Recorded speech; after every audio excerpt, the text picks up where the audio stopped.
فذكر إنما أنت مذكر. الحمد لله رب العالمين وصلى الله وسلم وبارك على نبينا محمد وعلى آله وأصحابه أجمعين. اللهم علمنا ما ينفعنا وانفعنا بما علمتنا وزدنا علما إنك أنت العليم الحكيم. واغفر لنا ولمشايخنا ولولاة أمرنا وللمسلمين والمسلمات أجمعين. رب اشرح لي صدري ويسر لي أمري واحلل عقدة من لساني يفقه قولي. أما بعد, Assalamu alaikum wa rahmatullahi wa barakatuh. Nous nous retrouvons pour un deuxième épisode de la biographie du prophète sallallahu alayhi wa sallam. L'épisode précédent, nous étions arrêtés après la rencontre du moine Bahira. Ici, nous allons commencer avec la guerre du sacrilège, le Fijar, où le prophète sallallahu alayhi wa sallam avait 15 ou 20 ans dans d'autres récits, lorsqu'éclata la guerre dite du sacrilège, qui opposa Quraysh et Kinana à Qais Aylan, qui sont des tribus de la péninsule arabique. Elle fut dénommée ainsi car elle a eu lieu durant les mois sacrés. Il faut savoir que les mois sacrés ne sont pas arrivés avec Mohammed sallallahu alayhi wa sallam, mais faisaient partie déjà des traditions chez les Arabes. Le prophète sallallahu alayhi wa sallam a pris part à cette guerre, mais il ne s'est limité qu'à préparer des flèches pour les siens. Et donc, il y a eu un besoin de créer une confédération à la Mecque, afin que les violences et les injustices ne soient plus quelque chose de courant.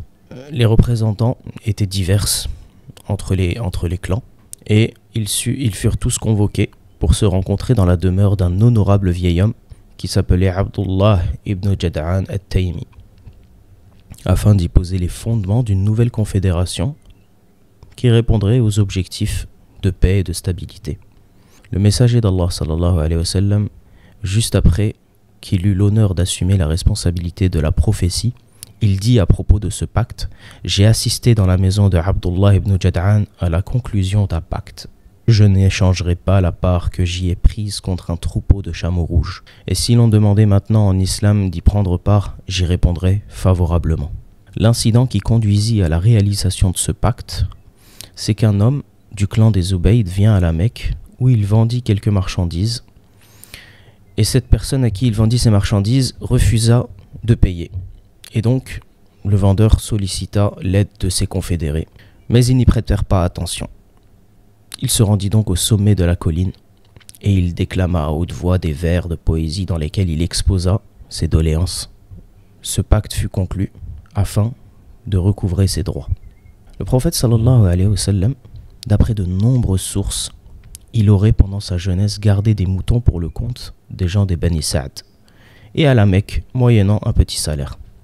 Et à l'âge de 25 ans, il se rendit en Syrie comme commerçant pour le compte de Khadija radiyallahu anha. Ibn Ishaq a rapporté que Khadija, fille de Khuwaylid, était une femme riche et noble. Elle louait les services d'hommes pour faire le commerce à sa place, leur réservant une partie des bénéfices. Lorsqu'elle entendit parler de la sincérité, de la probité et de la haute moralité du prophète sallallahu alayhi wa sallam, elle le fit venir et lui proposa de diriger une caravane qu'elle voulait expédier en Syrie. Et elle lui offrit pour ce travail plus d'argent qu'elle n'en avait l'habitude. Acceptant cette mission, le prophète sallallahu alayhi wa sallam partit en compagnie de Maïsara, l'esclave de Khadija radiyallahu anha. Et lorsqu'il fut de retour à la Mecque, Khadija radiyallahu anha remarqua que les bénéfices matériels de ce voyage étaient plus importants qu'habituellement. Et son serviteur Maïsara lui parla des belles qualités, de l'esprit pondéré, de la sincérité, de l'honnêteté du prophète sallallahu alayhi wa sallam. Khadija, qui avait jusqu'alors l'habitude de repousser toutes les avances pour le mariage qu'on lui faisait parmi les seigneurs de la Mecque, sut que Mohammed sallallahu alayhi wa sallam était l'homme qu'elle recherchait. Elle fit part à son amie Nafisa, fille de Méniya, de son désir de marier le prophète sallallahu alayhi wa sallam. Celle-ci se rendit immédiatement chez le prophète sallallahu alayhi wa sallam et lui annonça la bonne nouvelle. Il accepta donc la proposition et s'en ouvrit à ses oncles qui demandèrent la main de Khadija à son oncle. 2 mois après son retour de Syrie, le mariage fut conclu en présence des Bani Hashim et des chefs de Mudar. La dot fut fixée à 20 jeunes chamelles. Khadija radiyallahu anha était alors âgée de 40 ans et était considérée comme étant la femme la plus éminente d'un point de vue de son lignage, de sa richesse et de sa sagesse. Elle fut la première épouse du prophète sallallahu alayhi wa sallam et jusqu'à sa mort, celui-ci ne prit aucune autre femme. Tous les enfants du messager d'Allah sallallahu alayhi wa sallam furent mis au monde par Khadija, hormis Ibrahim. Le premier de ses enfants fut Al-Qasim, d'où le surnom qu'on attribuait au prophète sallallahu alayhi wa sallam, Abu Al-Qasim. Ensuite, il y a eu Zaynab, Ruqayya, Kulthum, Fatima et Abdullah, qui fut aussi appelé At-Tayyib, c'est-à-dire le bon, ou At-Tahir, le pur.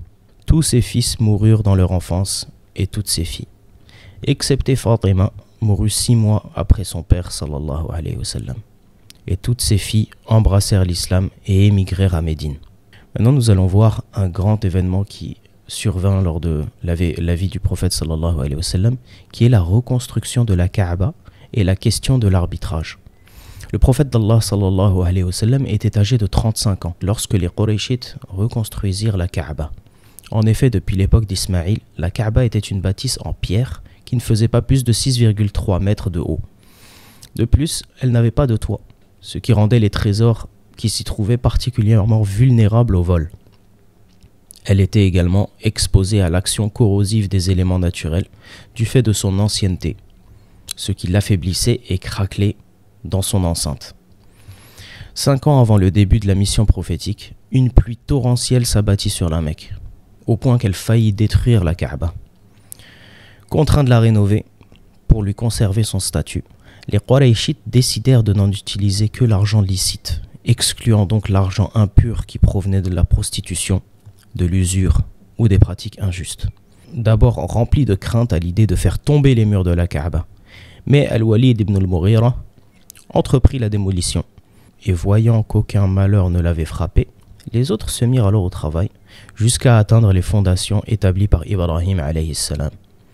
Lorsqu'ils engagèrent la reconstruction de ces murs, le travail fut réparti entre différentes tribus, qui en construisirent chacune une partie. L'homme qui posait les pierres était un constructeur romain nommé Baqoum. Tout se passa harmonieusement, parfaitement, jusqu'au moment où il fallut insérer la pierre noire dans l'édifice.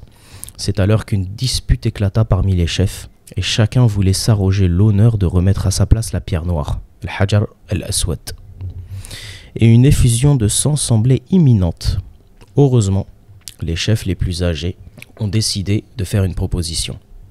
Ils dirent « Laissons le premier qui entre dans le sanctuaire sacré trancher la question. » Et Dieu envoya son prophète sallallahu alayhi wa sallam. En l'apercevant, toutes les personnes qui étaient présentes s'écrièrent d'une même voix. « Voici El-Amin, le digne de confiance. Nous l'agréons comme arbitre. » Il fit venir un manteau qu'il étala sur le sol et il plaça la pierre noire en son centre. Il demanda ensuite aux représentants des différents clans de saisir et de soulever ensemble le manteau. Et lorsque le manteau fut à hauteur de l'endroit voulu, le prophète sallallahu alayhi wa sallam inséra de ses propres mains la pierre noire dans son emplacement.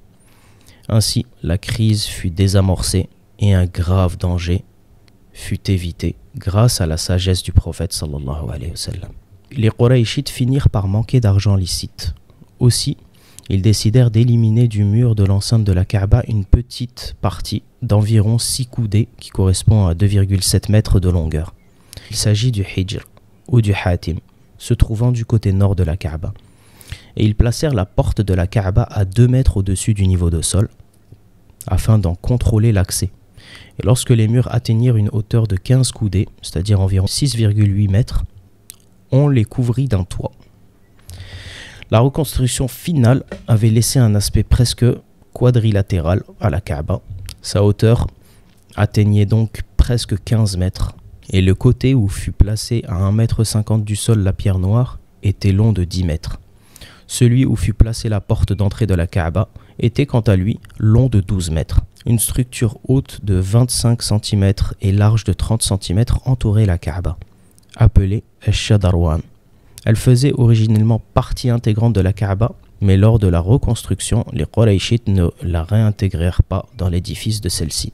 Concernant quelques aspects de la vie du prophète Mohammed sallallahu alayhi wa sallam avant sa mission prophétique, le prophète incarnait, sallallahu alayhi wa sallam, les meilleures qualités. C'était un modèle élevé dans le domaine de la pensée et il jouissait d'une grande perspicacité. Il faisait preuve d'intelligence surprenante, d'une grande originalité de pensée et il choisissait toujours les moyens adéquats pour réaliser ses objectifs justes, comme on l'a vu juste avant en désamorçant la crise de la reconstruction de la Kaaba et du placement de Hajar al-Aswad, la pierre noire.